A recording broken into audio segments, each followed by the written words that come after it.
A pleasant morning, dear students. I welcome all the 10th and 12th students to our captivating online classes. Today's scenario, the schools being closed on account of pandemic virus COVID-19. Hence, there should not be a barrier for learning, and of course, there is no barrier for learning. So, you people are going to be unique personalities to equip with e-learning strategies. So we teachers have taken much initiative and interest to prepare online classes for you. Kindly spend your quality time by boosting your brain in these learning sessions. Stay home, stay safe, stay alert, stay attentive for these online classes. Start where you are, use what you have, do what you can. So keep learning with enjoyment. Study, sometimes later becomes never. Study your mind and build your character in your life. The capacity to learn is a gift. The ability to learn is a skill. The willingness to learn is a choice. So, there is no parameter for learning. Keep learning until you are satisfied that you have mastered everything in your life. So, work hard in silence. Let your success be your noise. So, let your online classes be an enjoyable experiences for you. There is no elevator to success. Definitely you have to climb the stairs to reach your goal. So finally, always walk through life as if you have something new to learn, and you can, my dear students.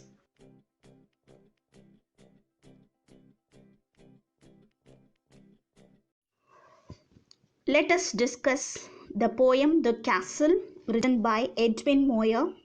Edwin Moir is a Scottish poet, 1887 to 1959. So this poem, The Castle, which consists of 6 stanzas. Let us see one by one. All through that summer at ease we lay, and daily from the turret wall we watched the mowers in the hay, and the enemy half a mile away, they seemed no threat to us at all.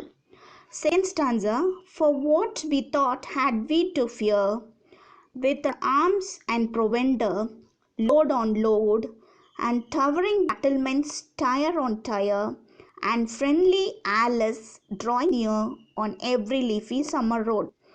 Third stanza, our gates were strong, our walls were thick, so smooth and high, no man could win. A foothold there, no clever trick could take us, have us dead or quick, only a bird could have gotten. Fourth stanza, what could they offer us for bait? Our captain was brave and we were true. There was a little private gate, a little wicket gate.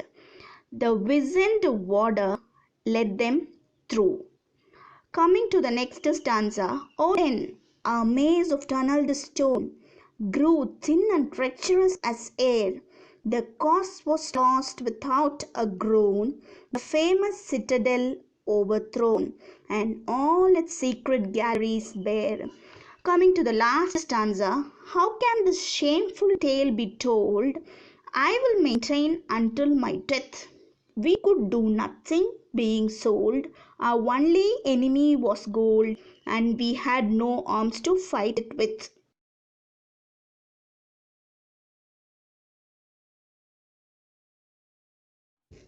Let us see a detailed description of the poem The Castle, written by Edwin Moir. Coming to the first stanza, all through that summer at ease we lay, and daily from the turret wall we watched the mowers in the hay, and the enemy half a mile away, they seemed no threat to us at all. So the first line, which describes that it is a summer season, and the word ease is nothing but without any difficulty. We refers to soldiers. So the summer season, the soldiers are stress free. They are very relaxed. So what they are doing? They are watching the mowers from the turret wall. What are mowers? Mowers are nothing but the people who trim the grasslands, which you can see in the left side of the picture.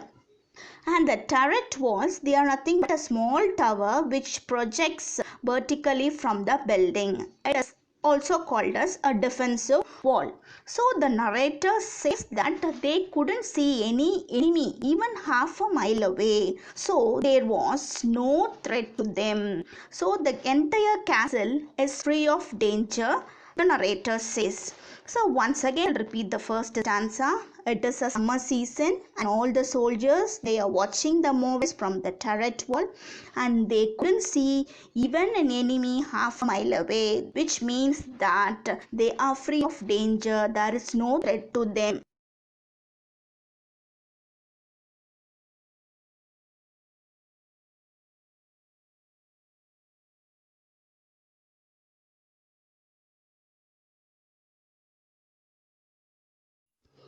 Coming to the second stanza of the poem. For what we thought had we to fear, with our arms and provender, load on load, our towering battlements tire on tire, and friendly Alice drawing near on every leafy summer road. So, the narrator says that there is no need to fear because they have plenty of food and weapons. So, provender here refers to food. And towering battlements, they are tall towers with openings to shoot the enemies. Tire on tire is nothing but one above the other. And friendly allies are marching towards the castle. Allies are nothing but they are the supporting nations of the armed forces. Here we have the reference to leafy summer road, that is, it refers to the pleasantness of spring and nature. So once again I'll repeat, the author, the narrator, he says that there is no need to fear because we have plenty of food and weapons, and we have towering battlements one above the other, and even the friendly nations, they are ready to support us anytime. On the every leafy summer road, they are marching towards the castle. The beauty of spring season and nature which is portrayed here.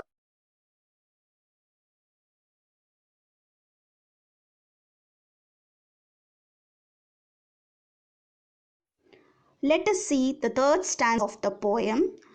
Our gates were strong, our walls were thick, so smooth and high. No man could win a foothold there, no clever trick could take us dead or quick. Only a bird could have gotten.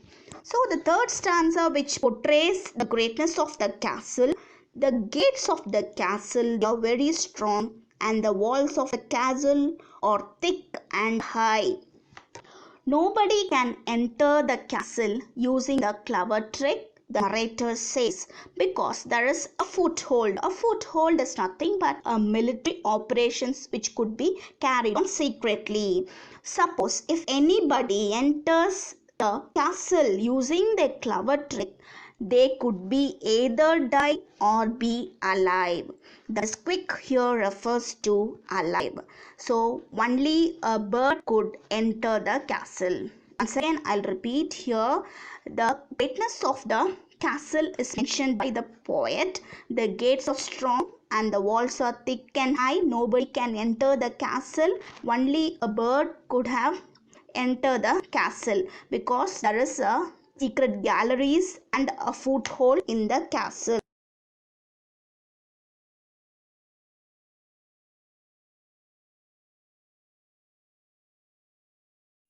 Let us see the fourth stanza of the poem. What could they offer us for bait? Our captain was brave and we were true. It was a little private gate, a little wicked gate. The wizened warder led them through. So the narrator says that nobody can offer us for bait for the sake of the castle. Bait here refers to bribe because our captain was very brave person and was a loyal person. But suddenly an unexpected thing happened in the castle. The old warder, he helped the enemies to enter the castle for the sake of the gold. There was a little private gate, so a secret gate, and wicked gate. Wicked here refers to evil. wicket here refers to small, a evil small gate, so through which the old god he led the enemies through. Once again I'll repeat, so nobody can offer us bait for the sake of the castle, nobody can offer money or anything for the sake of the castle, but an unexpected thing happened. What was an old warder? He helped the enemies to enter the castle for the sake of gold through the secret gate. So Vincent here refers to the wrinkles on the face. It represents the old age.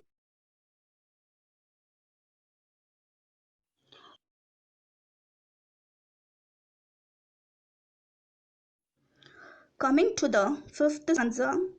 Oh, then a maze of tunneled stone grew thin and treacherous as air. The cause was lost without a groan, the famous citadel overthrown, and all its secret galleries bare.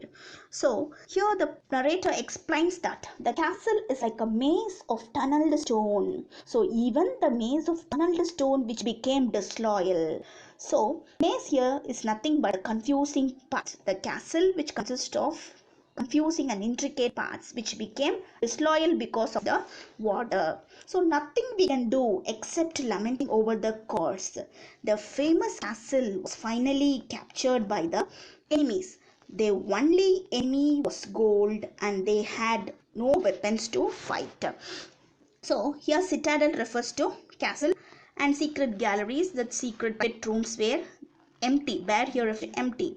So once again I'll explain. So the castle is like a maze of tunneled stone which became disloyal and nothing we could do except lamenting.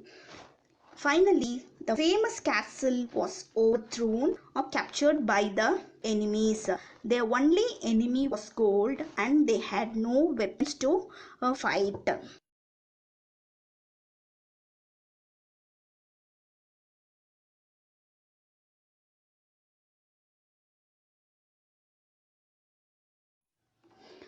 Let us see the last stanza. How can this shameful tale be told? I will maintain until my death. We could do nothing, being sold. Our only enemy was gold, and we had no arms to fight it with. The sixth stanza. The narrator expresses his sorrow by telling that it is a shameful story, and the story could not be shared with anybody, and it has to be maintained as a secret till his death. For the sake of gold, we are sold, the narrator says, and we had no weapons to fight with the enemies. Once again, I will repeat. The narrator expresses his sorrow by telling that it is a shameful tale. So, tale here refers to story, and this tale has to be maintained as a secret till his death. For the sake of gold, we are sold, and they had no weapons to fight. So, the theme of betrayal and greed, which has been beautifully explained in this poem. So, this poem is an allegorical poem.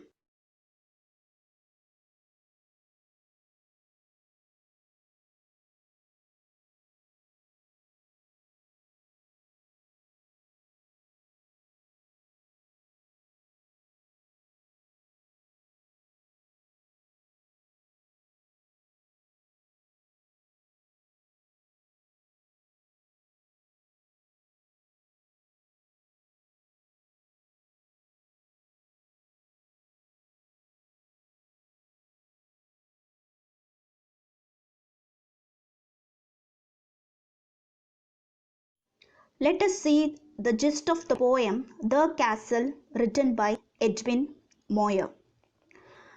Edwin Moir is a Scottish poet, novelist, translator, and a critic.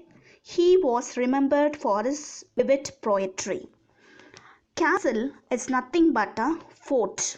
This poem is about an unspecified battle.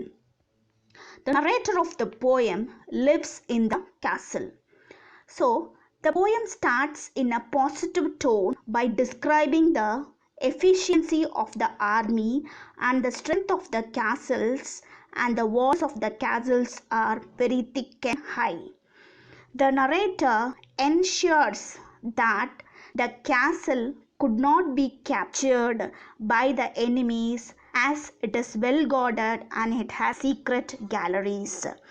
And in the secret galleries they have plenty of food and weapons. Suddenly the poem which is shifted to the negative one. The castle has been captured by the enemies. This act was done by an old god whom for the sake of gold he made the enemies to capture the castle. So in spite of all the turret high walls in the castle, so the enemy was led through a wicket gate, that is a small private gate. So they entered easily inside the castle. So the theme of betrayal and the human greed which led to the mighty fall of the castle. Here in this picture you can see the wicked god. He is standing at the gate. He is a evil person who had done all the crime, and you can see the picture of the gold, full of gold. So the enemy was sold for the sake of the gold. The castle was sold. So the theme of the poem is greediness of the old god.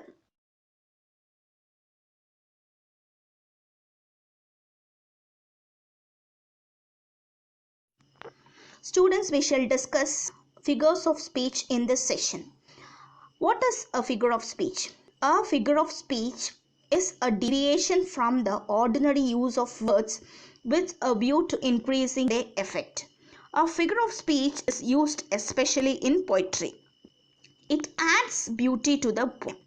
It is nothing but expressing the poetic lines in a marvelous way. So we have the different kinds of figures of speech. We have plenty of figures of speech. Now we are going to discuss only a few important figures of speech. Simile, metaphor, personification, apostrophe, hyperbole, oxymoron, onomatopoeia. These are the few important figures of speech we are going to discuss in the following classes.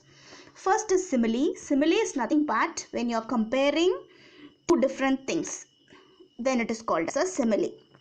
That is, two things are compared, or that is of different nature, and it is introduced by the words like or as. Coming to example, you were as brave as a lion. Second example, they fought like cats and dogs. So you and lion are compared, they, cats and dogs, are compared. So two different things are compared, and it is introduced by the words such as like and as. So simile is nothing but when two things of different nature are compared, then it is called as a simile. Next, coming to metaphor. It is a figure of speech in which two things of different nature are compared. Simile and metaphor are more or less the same, but it is not introduced by the words such as like or as. So it is the condensed form of simile. Coming to the examples, life is a dream, I see a lily on thy brow. So let us take first example, life is a dream. Life is like a dream, then it is a simile because introduced the word like. So life is a dream is a metaphor. So simile is nothing but it is an extended form of metaphor. Metaphor is nothing condensed form of simile. Next, coming to personification. Personification is nothing but giving life to inanimate objects. That is, when you are giving life to inanimate objects, then it is called as personification. So let us see few examples for personification. The ocean sang a mesmerizing song. The windows trembled with fear. Here the ocean, which is an inanimate object, and it is compared like a human being.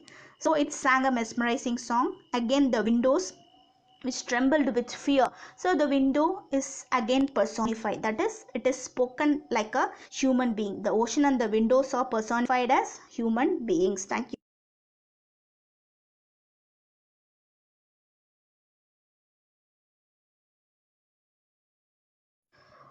Let us discuss alliteration and assonance in this session. Coming to alliteration first. As you are more familiar by the usage of this alliteration. So alliteration, it is a figure of speech. It is a repetition of initial consonant sounds in the nearby words. So the consonant sounds will be repeated successfully. So you have plenty of examples. First one, she sells seashells by the seashore. S sound is repeated. So it is a consonant. With arms and prevent a load on load. A, which is not a consonant, it is a vowel, so it is an assonance. And wicket, wizened, water. W sound which is repeated and it is an alliteration. Next, coming to few examples. The kangaroo kicked the kid. You should get the dishes done after the dinner. So K and D sounds are repeated. They are consonant sounds. And this is the best examples for alliteration. Next, the boys are busy bouncing basketballs. The B sound is repeated. Sword sliced silently through the air. The S sound is repeated successfully. So it is a consonant. So it is an example of alliteration. Next, we shall see assonance. It is quite opposite to alliteration. Assonance, it is also a figure of speech. Here, it is extreme opposite to alliteration. Here, the repetition of vowel sounds successively, which is called as assonance. That is A, E, I, O, U. So, repetition of consonant sounds, that is alliteration. Repetition of vowel sounds, which is called as assonance. So, you keep it in mind carefully. Don't get confused. So here the vowel sound will be repeated successfully. A, E, I, O, U sounds will be repeated. Example, the members of the clubs wear unique uniforms. In the summer, ice cream is incredibly irresistible. The I sound, U sound just repeated successively. So it is a example for assonance. Next, some people order old furniture from the antique stores. Army actually arrived on time. O sound and A sound which is repeated, which are the best examples of assonance because they are vowel sounds. Next, we are going to see personification. That is when life is given to inanimate objects, then it is called personification. The flowers dance in the gentle breeze. The flowers, which is an inanimate object, which is personified here. Next, our enemy was gold. Next, coming to imagery. Imagery is nothing but giving visual representation to our minds. That is, we'll be thinking of the images, when telling the images. For example, dark and dim, we have to imagine dark and dim room, etc. Tunneled stone, we have to imagine. Next, rhetorical question is a question someone asked without expecting an answer. The question is asked for the sake of asking. So how can the shameful tale be told is the best example of rhetorical question. So we doesn't need any answer for this question. Next, coming to the rhyming sequence of the poem. So we have A, B is the sequence of the poem.